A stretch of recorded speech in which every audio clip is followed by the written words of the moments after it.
लाख युवक जान गंवाते हैं हर साल लापरवाह ड्राइविंग के कारण। आप सोचिए, 25 साल लगते हैं एक बच्चे को पालकर बड़ा करने में, और 25 सेकंड में लापरवाह ड्राइविंग के कारण वो लाश में बदल जाता है। क्या बीतती होगी उस मां के ऊपर जो अपने जाते हुए बेटे की पीठ देखती है और आते हुए बेटे का मुंह नहीं देख पाती। आप लोग क्या सोचते हैं, अगर आप अपनी पावर दिखाना चाहते हैं तो मिल्खा सिंह की तरह तेज दौड़िए, या कि आप नीरज चोपड़ा की तरह, देवेंद्र झाझड़िया की तरह आप तेज भाला फेंकिए मोटरसाइकिल का कान मरोड़ने में, या तेज गति से कार भगाने में कोई बहादुरी नहीं होती। अगर आप सोचते हैं कि आप बड़े हैंडसम और डैशिंग दिखते हैं तेज गाड़ी भगाते हुए, आप डैशिंग हैंडसम नहीं दिखते, आप लापरवाह दिखते हैं, आप बेपरवाह दिखते हैं, आप बेवकूफ दिखते हैं। इसलिए कम से कम सड़क पर जब भी गाड़ी चलाएं, आप ध्यान से गाड़ी चलाइए। आपकी जिंदगी आपके माता पिता की भी है।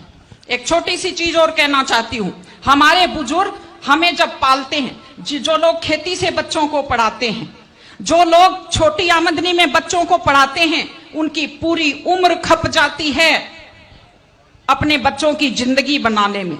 और उसके बाद दुख का विषय है, बड़ा पीड़ादायक सीन मैं कई जगह देखती हूं कि एक माँ बाप मेहनत करते हुए हाथों में आइटन पड़ जाते हैं, एड़ियां फट जाती हैं, कपड़े मेले फट जाते हैं, और उसके बाद जब बेटे को पढ़ा लिखा कर तैयार करते हैं, उसके बाद पढ़ी लिखी बड़े घर की थोड़ी बेटी आ जाती है तो माँ बाप की तरफ ध्यान नहीं देते।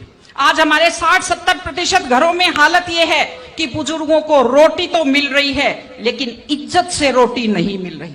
इस चीज को बदलने की जरूरत है। माँ बाप, मैं आपसे कहती हूं, जैसी भी परिस्थिति होती है, माता पिता आपको राजकुमार की तरह पालते हैं। आपकी भी ड्यूटी है, जैसी आपकी हैसियत है, बुढ़ापे में उनको बादशाहों की तरह से रखिए, उनकी सेवा कीजिए, उनका सम्मान कीजिए।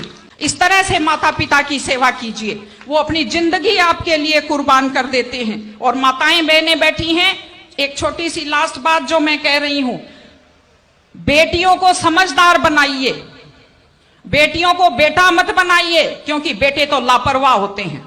बेटियों को समझदार बेटी बनाइए।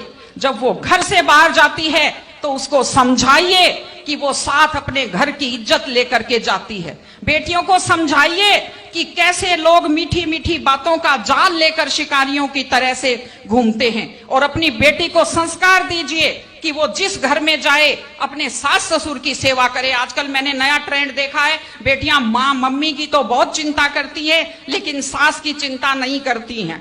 ये गलत चीज है। औरत घर की धुरी होती है। अगर वृद्ध लोगों की चिंता नहीं करेंगे तो हमारे वृद्ध लोगों को सुरक्षा कैसे मिलेगी, उन्हें सम्मान कैसे मिलेगा, इनकी जिंदगी खुश कैसे होगी।